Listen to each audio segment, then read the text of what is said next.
another world-changing, genuinely catastrophic hurricane is making landfall. 8 p.m. Eastern. This is nothing short of astronomical. I am at a loss for words to meteorologically describe you the storm's small eye and intensity. 180 miles per hour max sustained winds and gusts 200 plus miles an hour. This is now the 4th strongest hurricane ever recorded by pressure on this side of the world. The eye is tiny at nearly 3.8 miles wide. This hurricane is nearing the mathematical limit of what Earth's atmosphere over this ocean water can produce. I saw a meteorologist say if there was a Category 6 hurricane, Hurricane Milton would be a Category 6. It's going to undergo another EWRC eye wall replacement cycle, and its wind field will only grow before landfall. It's going to get bigger. I heard meteorologists were crying on television when describing what this impact is going to look like. I'm in Tampa, and I'm only packing my Hasan merch to take with me. Yes, get the out of Florida, chatters, please. I don't want to hear no chatters in the chat being like, oh, I'm stuck here. Okay, I'm stuck here. Oh, here's our meteorolog. Oh my God, I can't say it. There it is. Boom, right on the money. 12 hours ago, 1 a.m. CDT, Milton had wind speeds of 90 miles and a minimum pressure of 975 MB. Milton went through one of the fastest rapid intensifications of an Atlantic hurricane in recorded history, and it is also one of the fastest hurricanes to go from a Category 1 to a Category 5. Meteorological. There it is. Meteorological. Meteorologist. I got it. One of the fastest hurricanes to go from Cat 1 to Cat 5, Hurricane Maria, Cat 5, which devastated Puerto Rico, Dominica, and Martinique in 2017, also did the same in a similar amount of time. Milton's currently a Cat 5 hurricane in the Gulf near the Yucatan and forecasts to move towards the Florida Peninsula. The NHC has stated multiple times this is an extremely life-threatening situation and is urging all Floridians / those in areas that could be affected to follow the advice of local officials. Do your best to leave if they tell you to. It's just an incredible hurricane. It has dropped 50 millibars in 10 hours. I apologize. This is just horrific. Maximum sustained winds are 160 miles per hour, and it is just gaining strength in the Gulf of Mexico, where you can imagine the winds, the seas are just so incredibly hot, record hot, as you might imagine. You know what's driving that. I don't need to tell you. Global warming, climate change, leading to this. And oh, I'm tuned out. A classic liberal media. This will lead to comprehensive climate change legislation. No, it won't. Dog, extreme weather, like once in a lifetime weather events are now extremely commonplace, and people refuse to recognize the reality. So much so that they are refusing to harden the infrastructure against it. Like we are actively not even we're not even doing the thing that we're supposed to do to at least save people because of our inability to recognize the reality.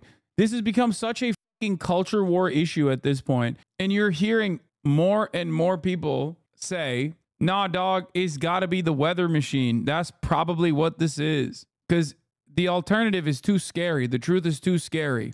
Okay. Becoming an increasing threat for the Yucatan, including Mérida and Progreso and other areas there. Let's see if I can show you the latest. There's the Cat 5 information.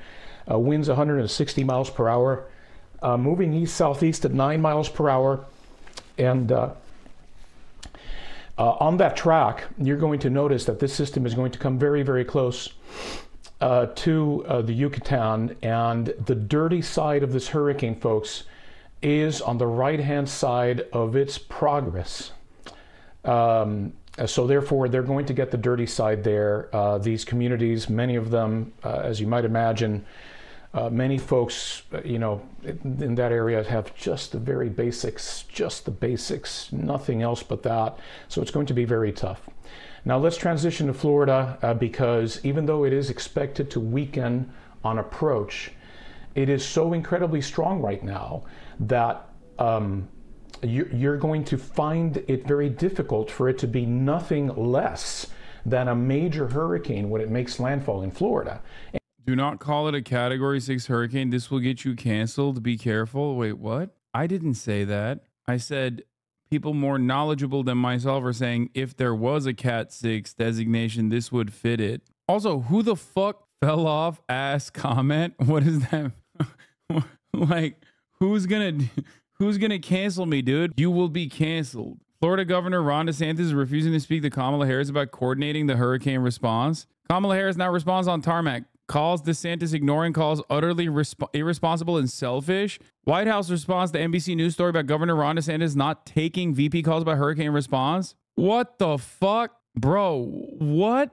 What does this mean? What do you mean you're just not gonna fucking initiate any kind of you're not gonna fucking take any you're not gonna take federal help? Like, what are you saying? White House Press Secretary Karine Jean-Pierre was asked about NBC News' report on Monday afternoon whether politics was sinking into the hurricane response. That's really for the governor to speak to, right? She replies saying that the White House invited DeSantis to survey the storm damage with Biden. It was his decision to not attend or not be there with the president. It's up to him, she added. We are doing our part in the Biden-Harris administration, working. Obviously, FEMA is working on the ground, all hands on deck, whole of government, robust approach here. And so again, that's for Governor DeSantis to speak to. Governor DeSantis, NBC is reporting Governor DeSantis is ignoring your calls on hurricanes, resources, and help. How does that hurt the situation here? You know, moments of crisis, if nothing else, should really be the moment that anyone who calls themselves a leader says they're going to put politics aside and put the people first. People are in desperate need of support right now, and playing political games with this moment in these crisis situations, these are the height of emergency situations, is just utterly irresponsible, and it is selfish, and it is about political gamesmanship instead of doing the job that you took an oath to do, which is to put the people first. Madam Vice President. No bipartisan support to assist with the humanitarian crisis, instead focusing on political talks for a serious emergency. I just don't like, there is no fucking politics in this situation. Okay? There is no politics in a fucking hurricane. That's ridiculous.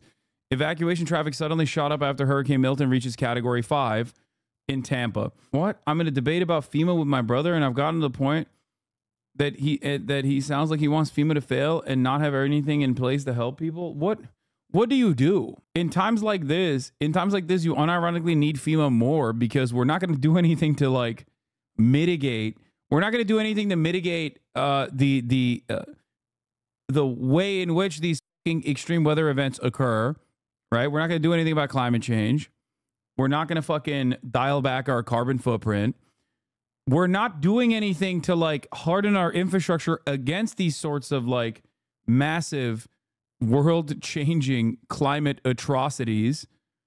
So the least you can do is at least hope that there is enough money in the tank for relief and recovery. Like, what the fuck are we doing? I don't know. I don't know what you do in the situation. I'm sure Ron DeSantis is just like playing politics, which is insane when you're staring down the barrel of like, you know, hundreds of your fucking citizens dying in this massive fucking hurricane. Republicans are saying that the Biden admin pulled FEMA funds for immigration. Is that true? I mean, there's always restructuring going on in terms of like funding certain things, but I wonder where that. I'm reminded of the $17 billion that we've given to Israel, including the $9 billion that we gave to Israel. The total $18 billion of military aid we gave to Israel. I'm reminded of that number because there's plenty of restructuring that happens in the American budget throughout the fiscal year. And it doesn't seem like anyone brings this up when talking about the money in the bank. But, you know, here's what Aisha Siddiqui had to say about our incredible historic hurricane Milton, making landfall soon. Part of the toll of living under America's managed decline and the abandonment of people is how helpless and distraught one is made to feel in the face of daily horror. We try to get in touch with those we could and offer shelter, but the need far outpaces individual ability. Let's tune in to Tampa Mayor Jane Castor, who had this to say about the potential Category 5 hurricane making landfall in Florida. Tampa is, of course, in the way of the hurricane path. Number one message to Tampa residents tonight? The number one message, They made your meme into a reality. Several days now, is that you need to prepare, do whatever you need to do, and then get out of the evacuation zones, which now are evacuation zone A and B. And as we all have heard so many times now, you hide from the wind and run from the water. And we are talking about right now the possibility of a direct hit with 10 to 12 foot tidal surge. Put that in perspective, Hurricane Helene, which just left the Tampa Bay area a week ago, there was 6 foot storm surge, and that was literally devastating to so many in our coastal area. We have 126 miles of coast just in the city of Tampa. And so people need to be heeding that warning. And from the looks of traffic on all of our northbound highways, they're doing just that. Yeah, we've seen how jammed up those highways are. I know a lot of the tolls have been suspended to help facilitate people getting out of there.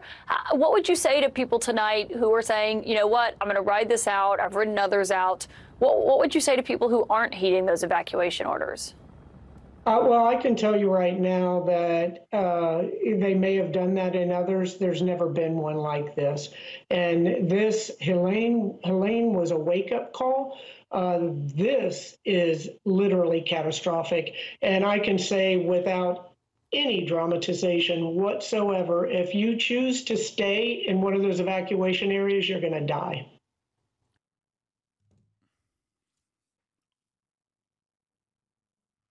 The problem is, it's not like people choose to stay. Like okay, we're talking about Florida. There are a lot of people who choose to stay, but not everyone is choosing to stay. The people, a lot of people that die in situations like this are people that don't have the financial capability of getting out. It's not always people who are like, fuck you, hurricane, you can't do shit to me, I'm from Florida. I've never in my life seen a graphic like this saying to avoid nearly the entirety of the state of Florida. Folks, are we going to be okay? As major hurricane approaches Florida, FEMA faces severe staffing shortage. Yeah, that's kind of what happens when half of the fucking country's East Coast is directly underwater, you know? Once again, I repeat, we don't want to address the problem. We don't want to address the root cause of the problem. We want to argue on whether the root cause even exists or the problem even exists. We don't want to address what happens if the problem ends up making landfall. And we don't even have any money left in the tank for the relief and recovery efforts after the inevitable consequences of avoiding said problem for extended periods of time.